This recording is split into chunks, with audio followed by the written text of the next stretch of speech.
Hola, ¿qué tal? Vamos a hablar acerca del impacto de la globalización en los objetivos nacionales con el doctor José Mauricio Molina López. Hola, mucho gusto. Soy el doctor José Mauricio Molina López, trabajo en la Clínica 23 y actualmente estoy cursando la maestría en educación con la doctora Karen Bracamontes Hernández, a la cual le mando un saludo cordial. Doctor, ¿nos podría decir cuál es su opinión acerca del impacto que tiene la globalización en la educación?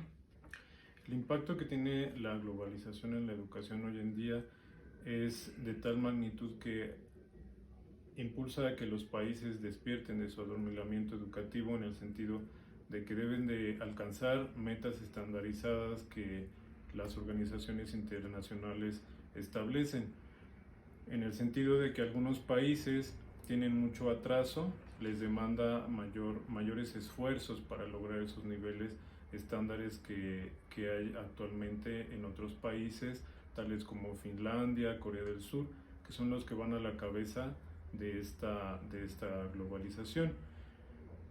Algunos países que tienen mucho atraso, pues les va a costar mucho más trabajo lograr estos estándares de calidad, lograr los niveles de educación para toda la población, y el impacto pues va en la medida en la que cada país tiene el retraso educativo.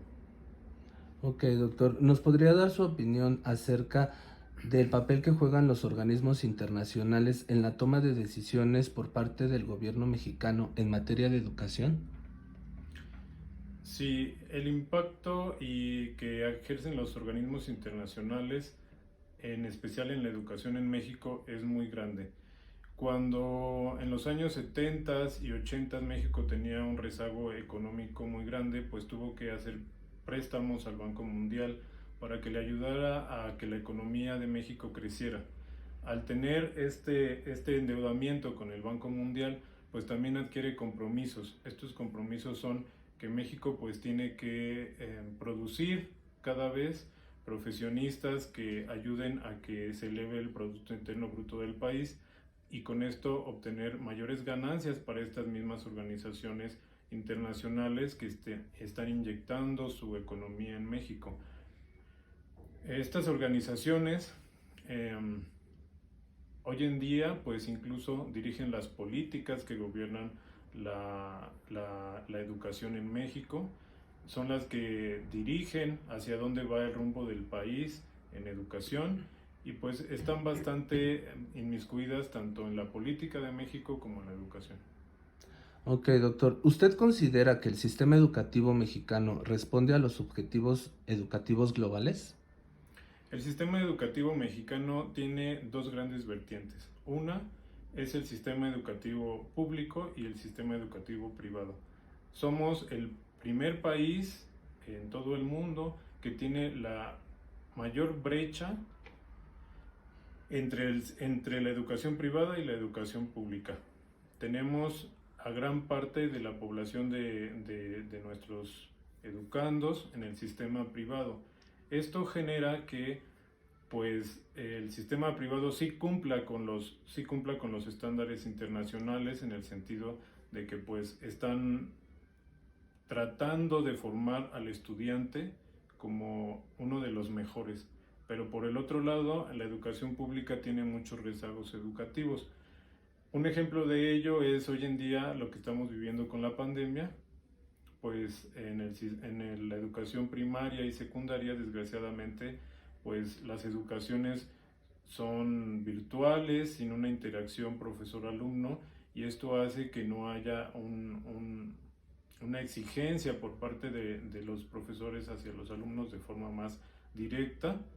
Entonces los alumnos pueden o no ver las clases, pueden o no entrar a las clases, o no hacer sus tareas. Entonces no hay una supervisión para ellos, a diferencia del sector eh, privado, donde los alumnos están pues en clases todo el tiempo, interactuando con sus profesores, están realizando tareas, y pues en este sentido una parte de la población sí cumple con los estándares de calidad internacionales que establece la UNESCO, la OCDE, pero por otro lado la educación pública se está quedando en un rezago educativo muy importante. Ok, doctor. Por último, ¿nos podría decir en qué cree usted que podría mejorar el sistema educativo mexicano? El sistema educativo mexicano podría mejorar en muchos aspectos. Para empezar, primero encontrar las raíces que la educación en México tiene. Todavía tenemos varios estados del país eh, que tienen mucha población indígena, que hablan otros idiomas, que hablan otros dialectos. Entonces, en este sentido, primero tendríamos que unificar los objetivos que el país tiene, sin olvidar nuestras raíces, dónde estamos sentados, de dónde venimos y a dónde queremos ir. Segundo, yo creo que tiene que haber una profesionalización docente bastante enfocada en este sentido, de no olvidar las raíces y al mismo tiempo combinarlas con la globalización que se nos presenta como una demanda educativa.